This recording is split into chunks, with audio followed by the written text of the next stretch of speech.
William Shatner, the famous actor best known for playing Captain Kirk on Star Trek, has finally cleared up what really happened on the set of the famous show in the last few years. The world is talking about Shatner's revelation after 60 years, which includes problems behind the scenes and personal sadness. He lost all of his money, even though the show was a hit. How were things getting tense behind the scenes? Come with us as we find out the truth about this amazing discovery. How much Star Trek's rise cost? Sci-fi was a new type of TV show in the 1960s. A lot of people didn't think it was important, and the shows often didn't have enough tools or effects that were realistic. But Gene Roddenberry had a different opinion. He thought a science fantasy show could be smart, exciting, and inspiring. He came up with the idea of the Enterprise, a spaceship that would go through space and meet new species. Star Trek is what this plan turned into in the end. Roddenberry made a new show called The Cage, and Jeffrey Hunter played Captain Christopher Pike in it. This version of Star Trek moved more slowly, was darker, and was more peaceful. NBC wasn't as excited about the pilot as they were about later versions, but they still gave Roddenberry another chance to make a new pilot episode. Jeffrey Hunter did not come back for this second pilot, which is a shame. There is no clear reason why Hunter left. Some people think he wasn't ready to commit to a full TV series, while others think his wife affected his choice. Even though there was a lot of doubt, the search for a new captain began. He was there when William Shatner showed up. Shatner was already an actor who had been in a few movies, live TV shows, and several plays. He had a captivating personality and charm, even though he wasn't well known yet. He had a certain something about him that made Roddenberry think he could be the show's head with his energy, warmth, and authority. He was cast as Captain James T. Kirk. In 1965, the first pilot show was made. It was called Where No Man Has Gone Before. It was more exciting, the personalities were better developed, and it had a better overall vibe. NBC said that the pilot could become a full series. At first, Shatner was excited about the part. Having a figure who was brave, curious, and caring made him happy. He knew, though, that it would take a lot of work. Making TV shows moves quickly, and making sci-fi shows is even harder. There were strange props, flashing lights, and made-up animals in every scene. The players had to make their lines about science, space, and time seem real. Shatner played Captain Kirk with a lot of energy and excitement. He made him look like a sure-of-himself leader who made strong choices and motivated others. Kirk's personality was full of life because Shatner thought the figure should be active. Behind the scenes, though, things were tough. Star Trek had a small budget, so each show had to add new planets, aliens, and high-tech gadgets.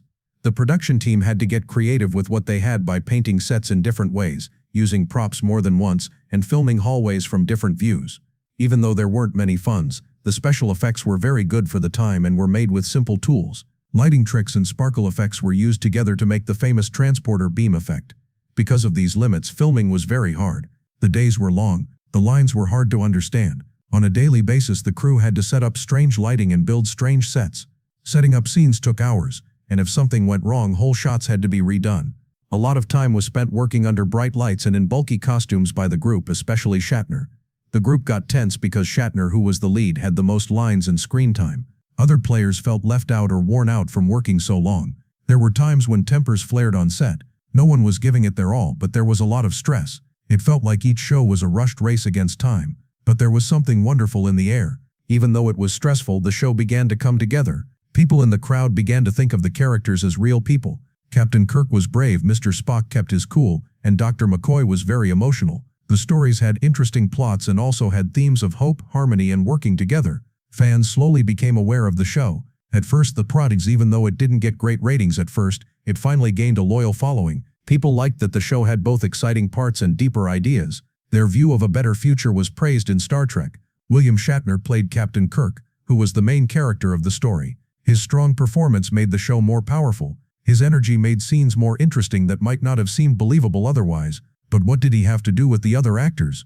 How were things getting tense behind the scenes? The struggles of Star Trek's crew that were never told in the show's exciting and futuristic world, which won over millions of fans with its exploration of space and faraway planets. A deeper and more complicated story was also going on behind the scenes. This story talked about trust, misunderstandings, ego, and how time goes by. And at the center of this story was William Shatner, the famous actor who played Captain James T. Kirk. When Star Trek first started, it had players from a lot of different backgrounds and each brought something different to the show. However, as the show became more famous, so did the stress and demands. The group had to deal with problems like long hours, tricky technical parts, and a lack of funds, which made things very emotional behind the scenes. The main figure, played by William Shatner, was in the spotlight both on and off screen. There have been times when artists who worked with Shatner talked about their times with him. George T., who played Hikaru Sulu, was very open about how hard it was for him to get along with Shatner. He thought that their relationship never got better, even after the show stopped years ago. It was thought that Shatner tried to run scenes a lot and wasn't interested in the other players. Shatner and James Doohan, who played Scotty, had problems with each other. He thought Shatner didn't value him enough and didn't pay attention to him. Michelle Nichols, who played Lieutenant Uhura, also thought she was forgotten about times. There were clearly problems on the set, even though she played the part well. When the cast learned that Shatner was getting a lot of screen time, sometimes overshadowing the growth of their characters, these feelings got worse. Some stars thought Shatner was cocky and always wanted to be the center of attention. This caused problems while the show was being filmed for the movies. At first, Shatner didn't respond to the criticisms that were made against him, but over time, he began to talk about them publicly. He admitted that his drive came from ambition and that he always tried to do his best in everything he did. He strongly denied, though, that he had hurt or ignored anyone on purpose. He said that he might have missed other people's feelings by accident, which made him feel disconnected from the rest of the group. Even though there were problems, there were also times when people were kind and relationships got better over time. The actor Walter Koenig, who played Chekhov, had bad feelings too at one point. He finally decided to go on Shatner's interview show, though, which showed that any anger he had was gone. He had a softer view now that time had passed. In the past, James Doohan was angry with Shatner, but he finally forgot about it. They had a quiet moment together in the early 2000s when Doohan wasn't feeling well. They said sorry, hugged, and understood each other at a special event. This sad moment showed that wounds can get better even after a long time. Leonard Nimoy, who played Mr. Spock, and Shatner had a complicated and important friendship. They met for the first time in 1964, before they were on Star Trek. They were both guest stars in an episode of The Man from U.N.C.L.E. Right. They were naturally linked. On screen they worked well together, with Shatner's brave and emotional performance as Kirk and Nimoy's calm and rational performance as Spock. Because of this, their scenes were powerful and memorable. They started to compete with each other more as the TV show went on. Spock became very popular very quickly, so NBC asked for more scenes with Nimoy. Shatner had a hard time with this because he was cast as the main role. He felt pushed aside, which caused some trouble. But despite this, they really did have a bond. During their work they laughed together, worked together closely, and supported each other. They used to be competitive in their jobs, but over time that competition turned into a complicated but real bond. The stars kept working together after the end of Star Trek in 19... They worked together again on the cartoon show, on game shows like the $20,000 Pyramid, and in the movie T.J. Hooker. When they did these things, they showed that even though they had fought, they still respected and liked being with each other. Somehow Shatner and Nimoy became less close as they got older. Later, Shatner said that he and Nimoy hadn't talked in 5 years, that is, until Nimoy died in 2015. For some reason, Shatner didn't know why they were quiet, and it hurt him a lot. Shatner was sad when Nimoy died. Nimoy was like a brother to him, he thought. There were other things he had to do that kept him from going to the funeral, so he sent his girls instead. He also set up an online event to remember Nimoy and their bond. There were parts of respect, competition, joy, and anger in their relationship. It was never honest, but it was always true. Even though it was quiet during their last years, the memories were very important to them. Besides Star Trek, Shatner made friends with other people. He worked with Heather Lalare on T.J. Hooker, and the two of them stayed close after the show finished. Lalare was there for him when things were hard, especially after his wife died. Shatner helped her get acting jobs in return, and the two became friends and stayed friends for a long time. Some friendships made on set can last a lifetime, as shown by the fact that they worked together again on Boston Legal. After leaving Star Trek, William Shatner worked on a lot of different projects, some of which were hits and some of which were misses. He was very driven to achieve, but he didn't always care about the people around him. This meant he missed chances and left emotional wounds that took time to heal. Even though Shatner was famous for his playing, one scene from a movie made people wonder, what was the big secret behind the Star Trek kiss? The story behind the famous kiss in Star Trek, a big event on TV in 1968, changed the way Americans thought about love, race, and bravery. It happened in a Star Trek show called Plato's Stepchildren. The scene was short, but it made an impression that will last. In this episode, Nell Nichols, who played Lieutenant Uhura, kissed William Shatner, who played Captain James T. Kirk. It was one of the first times an interracial kiss was shown on American TV. There had been a lot of tension, opposition, and bravery before this historic moment. A scene in Star Trek made NBC worried about how people would react to it. At that time, the United States was having a lot of problems with racism. The network was afraid of how people would react when a black woman and a white guy kissed on TV at a popular time. To escape any problems, they asked the actors to do the scene again but without the kiss. Nichols and Shatner, however, refused to give in. Nichols said Shatner messed up the different takes on purpose. He was trying to mess up the scenes on purpose by looking in the wrong direction or making funny faces. He wanted to be sure that the version with the kiss was the only one that could be used. In the end, NBC had to show the first scene, the one where Kirk and Uhura kiss. When the show first aired on November 22, 1968, it made a stir but not the bad reaction the network was hoping for. A lot of people liked the scene. A lot of nice letters were sent to the network. Fans were thrilled to see something new and risky on TV. They thought they had seen something special. Some people were unhappy with the kiss, but the majority of people saw it as a positive step forward. Later, Nichols talked about the answers she got, focusing on a letter from a white man in the South who said he didn't like relationships between people of different races. No matter what he thought, he couldn't deny that the scene was important. His out-of-date ideas made that moment even more powerful. Even though it was small, it was clear that something had changed. The kiss was not a normal romantic act. In the story, aliens used mind control to make the actors kiss. The kiss really did something. It showed two people of different races having a private moment together on TV without any problems. In the media, this short scene helped break down walls between black and white people. People could see that the world was getting better. Michelle Nichols believed the kiss was a significant event, not just something from the plot. In both her personal and business life, it was a big deal for her. Nichols had already made history when she became one of the first black women to have a major part on TV that wasn't a maid or servant. Uhura, the role she played, was smart, well-liked, and very important to the crew.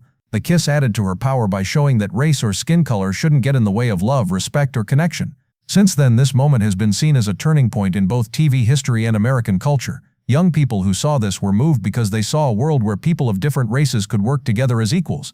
They saw two famous people do something bravely important even though they were scared and under a lot of pressure. Nichols joked around about the kiss in public, but she never forgot how important it was to her. It was clear to her that they had made progress in that short screen time. They didn't push it or brag about it. They did it without any problems and with confidence. What made it powerful was that, even though he was famous, Shatner had such serious money problems that he was homeless. Shatner's secret fight outside of the public eye. If you watched TV in the 1960s, you may remember William Shatner as Captain James T. Kirk on Star Trek. Many people knew him and liked him for having a strong voice, being sure of himself and looking good. His fans saw him as a brave and interesting hero. Shatner was a hunk and had fans all over the world, especially when he was at the top of his TV career.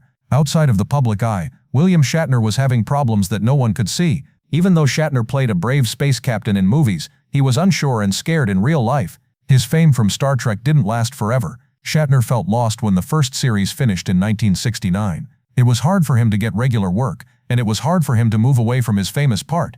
The people who worked with him only knew him as Captain Kirk. He was put in a box. It became harder for Shatner to find work. His phone stopped ringing all the time. Not very important parts were coming his way, or they weren't coming at all. Because of this, his salary slowly went down. He had to make hard decisions because he didn't have a steady job. He had to live in a camping truck in the San Fernando Valley after losing his home. His life as a famous TV star seemed like a long time ago. He said that this was a humble time when staying alive was more important than being famous. He worked any job he could find, even going to parties to pay his bills. This man used to work on starships but was now ready to go anywhere, even if it paid little. He didn't make a scene. He worked hard, didn't give up, and kept believing that things would get better. He was in some cheap movies in the early 1970s, such as Big Bad Mama and The Devil's Rain.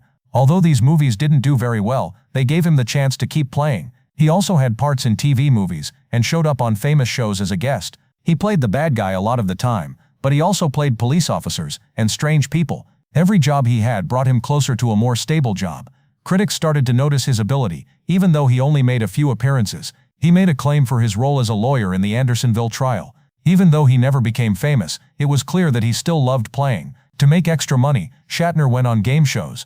A lot of people saw him on TV shows like Match Game, Celebrity Bowling, and the $10,000 Pyramid. He made money and got more attention from these shows. He was a popular guest because he was funny and full of energy. On the $20,000 Pyramid, one memorable moment was when he said the word blessed by mistake during a very important round, costing a contestant the grand prize. In a moment of extreme anger, Shatner threw his chair, showing how much he cared about the game, even when he was just having fun. Even though he had problems, Shatner kept going and never gave up. Not giving up, he kept trying and didn't let failures change who he was.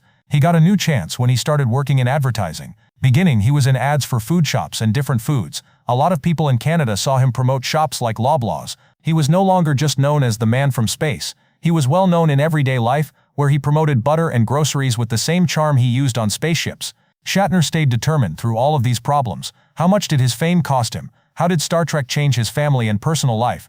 Behind fame, losses, and broken hearts are the shadows. A lot of fun, attention, and chances came William Shatner's way because of his fame. But he had a lot of sadness, loneliness, and strong emotional fights in his personal life, which was hidden by his fame and fans. People knew him as Captain Kirk, who was brave and bold, but his personal life was full of problems that his fame didn't protect him from. Shatner married Gloria Rand, who was also an actress from Canada while he worked as an actor. They seemed to have a bright future together because they had 3 girls together.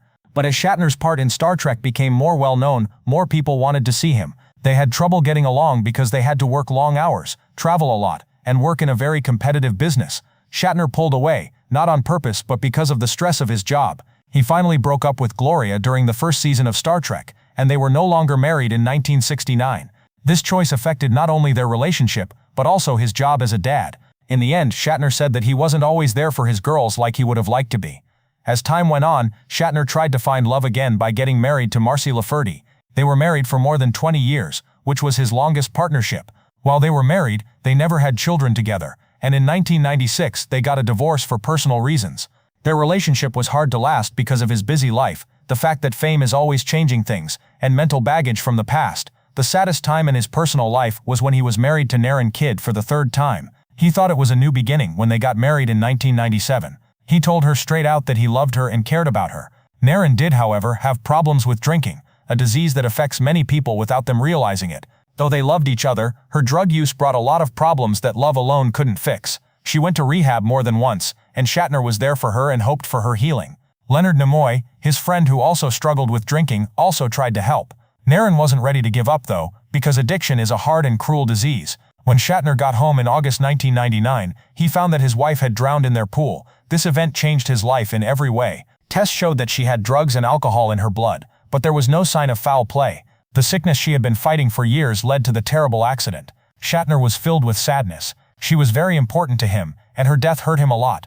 Not only did they lose a partner he had fought for, hoped would get better, and believed in that person. After Shatner's wife died, he began to speak out for women in rehab. He helped groups and gave them a fresh start so that they could get the help Naren was missing. He used his grief to make music. On his 2004 record, Intense Feelings, he wrote about how he felt that terrible night so other people could understand what he was going through. Before he married Elizabeth Anderson Martin in 2001, he tried to find love again. There were good times in their marriage, and they even wrote a song together that showed how important their relationship was at the time. But this marriage also ended when Shatner asked for a divorce in 2019 and got it in early 2020. William Shatner has had a lot of success and fame in his life, but he also feels sad and guilty sometimes. How William Shatner acts when he's not busy. The parts William Shatner plays on TV and in movies make him seem strong and intense, but he is actually very different. He doesn't like to watch his acts, such as Star Trek and Boston Legal episodes. He doesn't like seeing himself act, even though Denny Crane is his popular Boston Legal character. Since he directed Star Trek V: The Final Frontier, that was the only Star Trek movie he watched all the way through.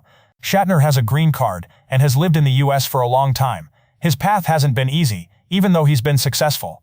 Tinnitus is a disease in which someone hears ringing or noise in their ears. He started having it in the early 1990s. That could have been the start of it, after a loud explosion while shooting a Star Trek episode.